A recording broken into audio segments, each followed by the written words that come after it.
What's up guys, it's Finest Finance here. In today's video I will explain what is an ETF and how to start investing in them. Smash the like button and subscribe if you find this video helpful. This video is just for educational purposes, not for investing advice. Without further ado, let's get started. So what does ETF mean? It comes from the words exchange traded funds. The name comes from the fact that they are an investment fund that you can trade on the exchange, kinda like regular stocks. There are many different types of ETFs that can hold different assets. To name a few, bond ETFs can include assets like government bonds, corporate bonds, and so on. Commodity ETFs invest in assets like oil and different kinds of metals. Stock ETFs are the most popular ones.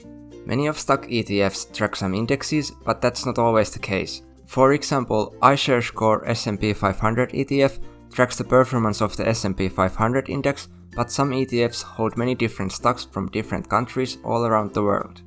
There are also a lot more types of ETFs like currency ETF, inverse ETF, leveraged ETFs, and so on. Because ETFs are traded like normal stocks, they also have a current market price that you can buy and sell them for. For example, iShares Core S&P 500 costs $298.51 at the moment, but the price will change throughout the day like with normal stocks. This differs from mutual funds. Mutual funds are only traded once a day after the market closes.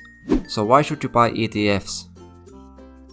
Some reasons for buying ETFs are that they have very low costs, like Vanguard S&P 500 ETF has an expense ratio of 0.03% for example. The costs depend on many different things. For example, if the fund is actively managed, they will have higher costs than those funds that are passively managed. ETFs can also be more tax efficient than mutual funds. ETFs also have a low risk because of diversification. If you invest in S&P 500 ETF for example, you will invest in hundreds of different companies, so if one goes bankrupt, 400 others won't. You can also diversify for many different asset classes. You can buy stock ETFs and bond ETFs for example.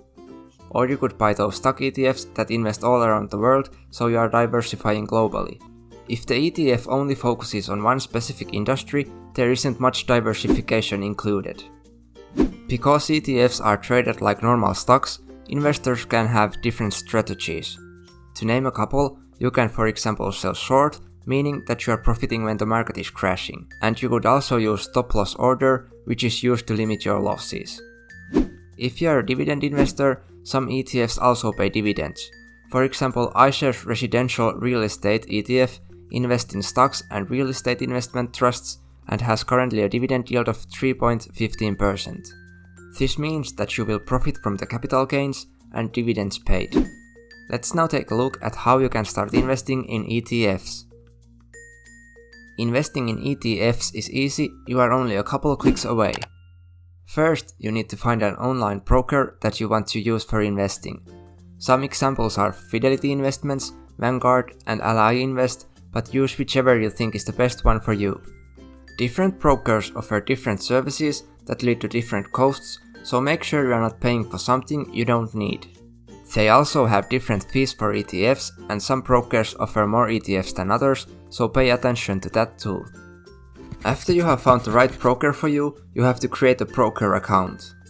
Now you just need to find which ETFs you want to invest in.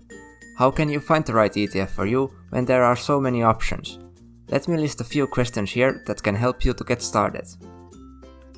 What are your goals? Higher goals usually require more risk, so do you want to lower the risk by diversifying a lot, or do you want to invest in more riskier ETFs? How long are you going to invest, and how soon do you need the money you are going to invest? What kind of asset class do you want to invest in? Do you want to invest in stocks or bonds, or maybe in commodities? What is your investment strategy? For example, do you want your ETF to find undervalued companies or those that have huge growth potential? Do you want your ETF to track an index? While previous performance doesn't tell us about the future, check out how the ETF has been performing in the past. Check out the expense ratio. While most ETFs have very low costs, some might have high costs, so make sure you know what the costs are. After you have found the right ETF for you, buy it using your broker account. And lastly, smash that like button. Thanks for watching. Feel free to leave any questions or comments down below and subscribe so you don't miss out the future videos. Have a great day and I'll see you in the next video.